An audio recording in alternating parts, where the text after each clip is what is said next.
Hello everyone, I'm Dr. Tejaswini, fertility consultant, 49 Fertility Center, Secunderabad. So ఇవాళ నేను మీకు fibroids వల్ల మనకు సంతానలేమికి సంబంధం ఏంటి అనేది చూద్దాం అన్నమాట.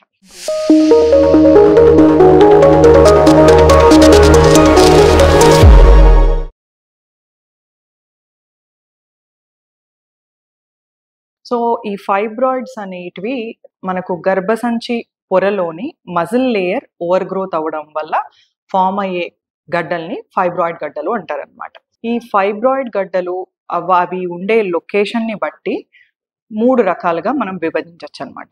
ఒక రకమైన గడ్డ ఏంటి అంటే ఆ ఫైబ్రాయిడ్ గడ్డ గర్భసంచి క్యావిటీ లోపలికి వచ్చే గడ్డలు ఉంటాయన్నమాట. దాన్ని సబ్మ్యూకస్ ఫైబ్రాయిడ్స్ అంటారు. ఇంకొక టైప్ ఏంటి అంటే గర్భసంచి పొరల మధ్యలోనే ఉంటది, దాన్ని ఇంట్రామ్యూరల్ ఫైబ్రాయిడ్స్ అంటారనమాట.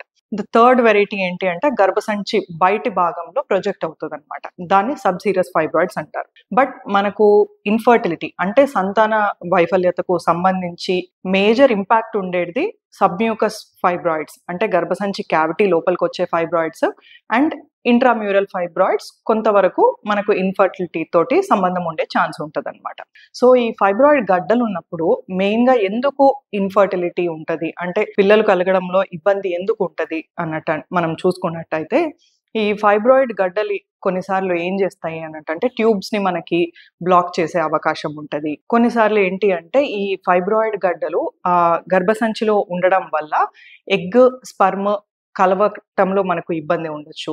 సో ఎగ్ స్పర్మ్ కలిసి ఎంబ్రియో ఫామ్ అవ్వట్లేదు కాబట్టి వీళ్ళకి ప్రెగ్నెన్సీ రావడంలో ఇబ్బంది ఉండే ఛాన్స్ ఉంటుంది. కొన్నిసార్లు ఏంటి అంటే ఈ ఫైబ్రాయిడ్ గడ్డ ఉన్నందువల్ల ఎగ్ స్పర్మ్ కలిసి ఎంబ్రియో ఫామ్ అయినా కూడా ఆ ఎంబ్రియో అనేది వచ్చి గర్భసంచిలో ఇంప్లాంట్ అవ్వకపోవచ్చు, అంటే అతకకపోవచ్చు అనమాట.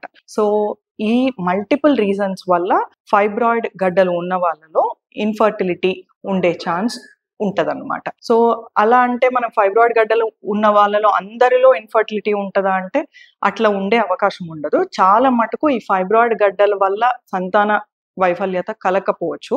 బట్ ఒక 1 to 2% ఆఫ్ ద కేసెస్ లో ఇవి వాటికి రీజన్ అయ్యే ఛాన్స్ ఉండొచ్చు అనమాట. సో ఎప్పుడైతే మనకు ఫైబ్రాయిడ్ గడ్డలు ఉన్నాయి అని తెలిసిందో మనం ప్రెగ్నెన్సీ ప్లాన్ చేస్తున్నప్పుడు దాని ఎవాల్యుయేట్ చేసుకొని అంటే ఆ ఫైబ్రాయిడ్ సైజ్ ఏంటి, ఆ ఫైబ్రాయిడ్ లొకేషన్ ఎక్కడ ఉంది చూసుకొని దాన్ని బట్టి ట్రీట్మెంట్ తీసుకొని ప్రెగ్నెన్సీ ప్లాన్ చేసుకోవడం బెటర్ అనమాట. Thank you.